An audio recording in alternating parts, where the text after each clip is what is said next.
तो आज हम लोग सेकंड लेक्चर में क्या सीखेंगे, सदिश राशियाँ क्या होती हैं और अदिश राशियाँ क्या होती हैं। तो सदिश राशियों की आप लोग परिभाषा लिख लीजिए, यानी कि डिफिनीसन लिख लीजिए। क्या होती हैं सदिश राशियाँ, वेक्टर क्वांटिटीज़ क्या होती हैं, आप लोग डिफिनीसन लिख लीजिए। जिन भौतिक राशियों को व्यक्त करने के लिए परिमाण और दिशा, जिन भौतिक राशियों को व्यक्त करने के लिए परिमाण और दिशा दोनों की ज़रूरत होती है, उन्हें सदिश राशियाँ कहते हैं। उन्हें सदिश राशियाँ कहते हैं, यानी कि वेक्टर क्वांटिटीज़ कहते हैं। ओके, तो आप लोगों ने ये डिफिनीशन नोट कर ली। अब इसमें आप एग्जाम्पल के तौर पे ले लेंगे कौन कौन सी सदिश राशियाँ होती हैं। एग्जाम्पल के तौर पे आप लिख लीजिए, बल होता है,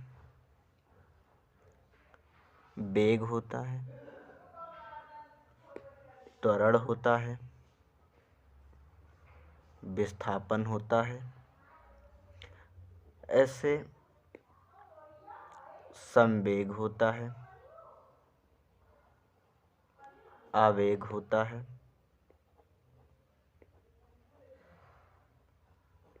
और बलाघूर्ण आदि सदिश राशियाँ होती हैं। बलाघूर्ण आदि सदिश राशियाँ होती हैं। ठीक है, तो ये क्या होती हैं, ये सदिश राशियाँ होती हैं। अब देखिए, आप लोग देखिए, बल बल बल को किस शब्द से डिनोट करते हैं, एफ से। ठीक है, तो बल यफ बराबर होता है यम ए। आप लोग भी जानते हैं यफ बराबर क्या होता है, यम ए। यहाँ पे आपको देखने को क्या मिलेगा, त्वरण भी एक क्या है, सदिश राशि है, और बल भी एक सदिश राशि है।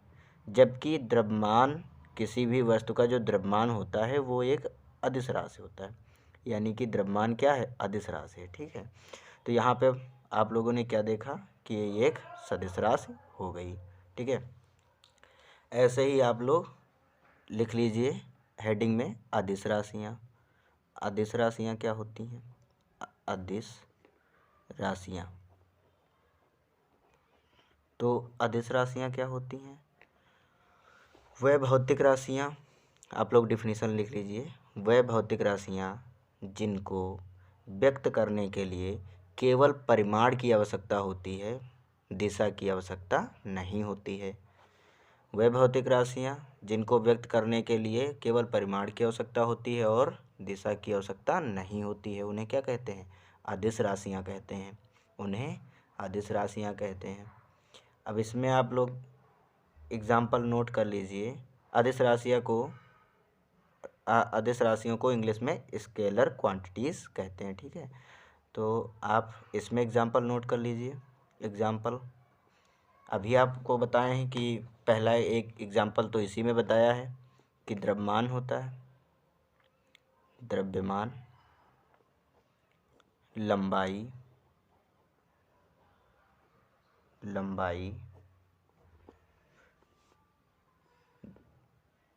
समय, दाब, ऊर्जा, ताप,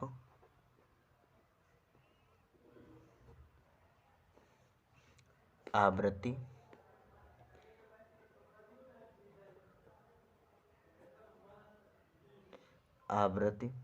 सॉरी वो गलती से लिख गया, आवृत्ति आदि अदिश राशियाँ हैं। आदि क्या है, अदिश राशियाँ हैं। तो आप लोग सदिश और अदिश राशियाँ जान गए। अब आपको भी पता है, अब कोई 1 किलो का आप भार ले लिए, कोई वेट 1 किलो वाला कोई ढेला ले लिया या कोई वस्तु ले ली 1 किलो की, तो उसमें जो परिमाण निहित होगा, वही उसको डिफाइन करेगा। अब यहाँ पे उसमें दिशा तो होगी नहीं। अब बल है तो किसी डायरेक्शन में आप बल को लगाएंगे, ये भी आपको भी ये बात पता है। अब मान लो कोई वस्तु है इस तरीके से रखी है, आप उस पर क्या करेंगे, धक्का देंगे तो किसी ना किसी डायरेक्शन में देंगे, आप किसी न किसी डायरेक्शन में देंगे, तभी तो वो यहाँ से फिसल करके यहाँ पर आएगी, खिसक करके। ठीक है, तो बल क्या होती है, एक सदिश राशि होती है। ठीक है, बाकी लंबाइयाँ, समय, लंबाई, समय, दाब, ताप, ऊर्जा, आवृत्ति आदि ये सब क्या होती हैं, अदिश राशियाँ होती हैं। इन दोनों में डिफरेंस भी आता है, इन दोनों में क्या आता है, डिफरेंस भी आता है, अंतर भी आता है। तो इनमें अंतर, सदिश और अदिश राशियों में अंतर नोट कर लीजिए। अदिश एवं सदिश राशियों में अंतर, सदिश राशियों में अंतर।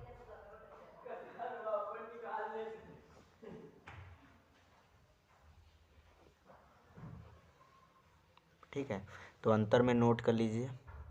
सबसे पहले आप अदिश राशियों में नोट कीजिए,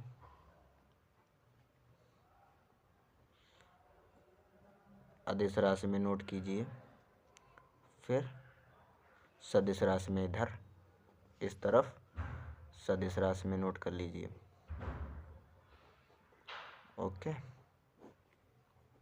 सदिश राशि, तो क्या अंतर होता है।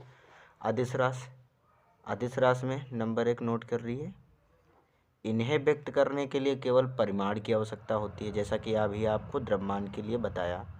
तो इन्हें व्यक्त करने के लिए केवल क्या आवश्यकता होती है, केवल परिमाण की आवश्यकता होती है।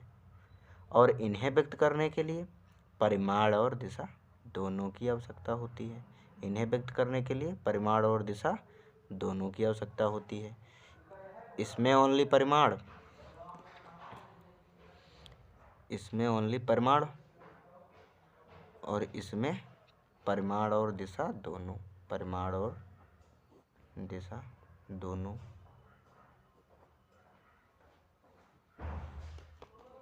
फिर नंबर 2,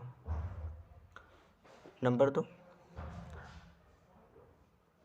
अब इसमें क्या होता है, गणित के जो नियम होते हैं उनके अनुसार इन सब राशियों को जोड़ा, घटाया, गुणा, भाग किया जा सकता है, और इनको क्या, इनको ऐसा नहीं किया जा सकता। अब इनमें क्या किया जा सकता है, गणित के नियमों का उपयोग करके गुणा, जोड़, भाग, घटाना ये सब किया जा सकता है, जबकि सदिश राशियों में ऐसा नहीं किया जा सकता।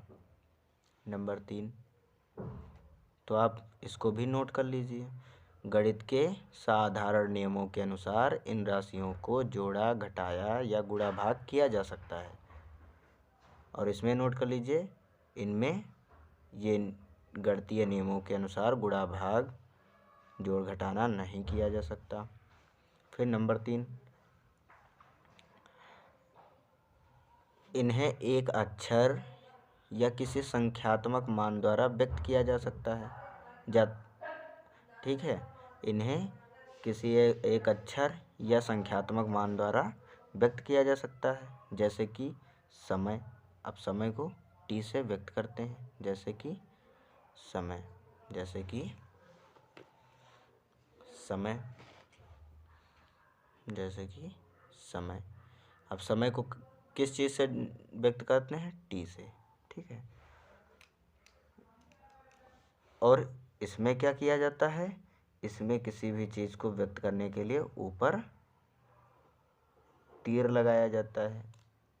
ठीक है, किसी भी राशि को व्यक्त करने के लिए इसमें क्या किया जाता है, तीर लगाया जाता है। जैसे एग्जाम्पल अभी तुम लोगों को बताया है ऊपर, F बराबर ma में त्वरण को ही ले लीजिए, तो त्वरण, अब इसको क्या करेंगे, व्यक्त कर देंगे। ठीक है, इसको आप लोग व्यक्त कर दीजिए, दिखा दीजिए, देखिए। ठीक है, ये त्वरण देखो, उस ऊपर एरो लगा है, यानी तीर से व्यक्त किए। तो अब जानिए दूरी के बारे में। अगली हेडिंग क्या है, दूरी। तो दूरी क्या होती है ये जानिए। किसी गतिमान वस्तु द्वारा किसी समय में तय की गई पथ की लंबाई को उस गतिमान वस्तु द्वारा चली गई दूरी होती है। अब भैया इधर आप देख लीजिए कि मान लीजिए ये कोई वस्तु है, ये कोई वस्तु है जो कि क्या कर रही है, गति कर रही है, जो कि क्या कर रही है, मूव कर रही है, जो कि मूव कर रही है। तो कोई एक गतिमान वस्तु है जो कि किसी समय मान लीजिए टी समय में, टी मान लीजिए कोई भी सेकंड इसको मान लेंगे, टी समय कुछ भी ले सकते हैं, यानी टी समय में वो यहाँ से यहाँ पे आ जाती है गति करके। तो ये जो यहाँ से यहाँ तक जो अपनी स्थिति में परिवर्तन करती है, इसके बीच का जो गैप होता है वही क्या कहलाती है, इसके द्वारा चली गई दूरी। ये जो बीच की रेंज है इसी को हम क्या कहेंगे, दूरी कहेंगे। तो दूरी को डी से डिनोट करते हैं, ठीक है। डिस्टेंस होता है ना, दूरी को डी से डिनोट करते हैं। तो ये टी सेकंड में डी दूरी चली। क्योंकि इसमें कोई दिशा का मतलब नहीं होता, इसमें दिशा से कोई तात्पर्य नहीं है, उसमें से कोई लेना देना नहीं है, इसलिए यह एक अदिश राशि है, यह एक अदिश राशि है। ओके, तो आप लोगों ने डिफिनीशन तो नोट ही कर ली होगी, ये भी आप नोट कर लीजिए कि यह एक अदिश राशि है। तो अगली हेडिंग क्या होगी, अगली हेडिंग विस्थापन। विस्थापन विस्थापन तो भैया विस्थापन क्या होता है, डिस्प्लेसमेंट। डिस्प्लेसमेंट क्या होता है, विस्थापन क्या होता है। तो इसमें सीखिए। तो इसमें क्या होता है, किसी, अब आप लोग डिफिनीशन नोट कर लीजिए, किसी निश्चित दिशा में गतिमान वस्तु की अंतिम एवं प्रारंभिक स्थितियों के बीच के अंतर को विस्थापन कहते हैं। किसी निश्चित दिशा में गतिमान वस्तु की अंतिम एवं प्रारंभिक स्थितियों के बीच के अंतर को विस्थापन कहते हैं। अब इसी तरीके से यहाँ भी आप देख लीजिए कि विस्थापन क्या होता है। तो मान लीजिए कोई ये वस्तु है, अब ये क्या कर रही है, गति कर रही है किसी निश्चित दिशा में, या एक निश्चित दिशा है, मान लीजिए ये दिशा है इधर की तरफ, ये निश्चित दिशा है, इसमें क्या कर रही है, मूव कर रही है। तो यहाँ से ये क्या करती है, यहाँ पर चल करके आई किसी समय में, किसी समय अंतराल में यहाँ से चल करके यहाँ पर आई। मान लीजिए वो समय कुछ भी ले लिए, टी ले लिए या कुछ ले लिए, मान लीजिए टी ही ले लिए, तो वो यहाँ से चल करके यहाँ पे आई। तो यह इसकी होगी प्रारंभिक स्थिति, फर्स्ट, ठीक है, ठीक है, ये हो गई इसकी प्रारंभिक स्थिति, और ये हो गई इसकी लास्ट स्थिति, ठीक है। फर्स्ट, और ये फर्स्ट वाली स्थिति थी और ये लास्ट स्थिति। तो इन दोनों के बीच के अंतर को, इन दोनों के बीच के अंतर को, ये जो दोनों के बीच का जो ये गैप है, ये वाला, ये वाला, ये क्या है, इन दोनों के बीच का जो ये अंतर है, यही क्या कहलाएगा, विस्थापन कहलाएगा, डिस्प्लेसमेंट कहलाएगा। ओके, तो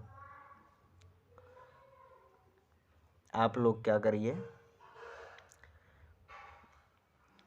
विस्थापन को इस तरीके से मान लीजिए कि दूरियों को ले लेंगे, यहाँ पे इसको मान लीजिए, इसको फर्स्ट स्थिति ले लिए तो इसको x1 मान लिए, और ये इसकी सेकंड स्थिति थी, तो इन दोनों के बीच का जो गैप होगा डेल्टा x, ठीक है, वो x2 माइनस x1 हो जाएगा। जब आप इसको राइट करना चाहें तो राइट कर लीजिए, विस्थापन बराबर ये अंतिम स्थिति और ये माइनस प्रारंभिक स्थिति। ठीक है, तो आप लोग लिख लीजिए इसको। विस्थापन बराबर वस्तु की अंतिम स्थिति माइनस प्रारंभिक स्थिति माइनस वस्तु की प्रारंभिक स्थिति। ठीक है, तो ये हो गया। ओके, अब आगे देखिए प्रारंभिक स्थिति। अब उदाहरण के लिए अभी बताया ही है कि ये वस्तु, तो आप लोग जान ही गए हैं इस हिसाब से क्या होगा। ओके, तो आज का बस इतना ही वीडियो रहेगा। कल का लेक्चर कल पढ़ाएंगे, फिर कल बताते हैं। तो आप लोग शेयर कर दीजिए, लाइक कर दीजिए, कमेंट कर दीजिए। अच्छा लगे तो अपने दोस्तों तक ज़रूर भेजिए। धन्यवाद।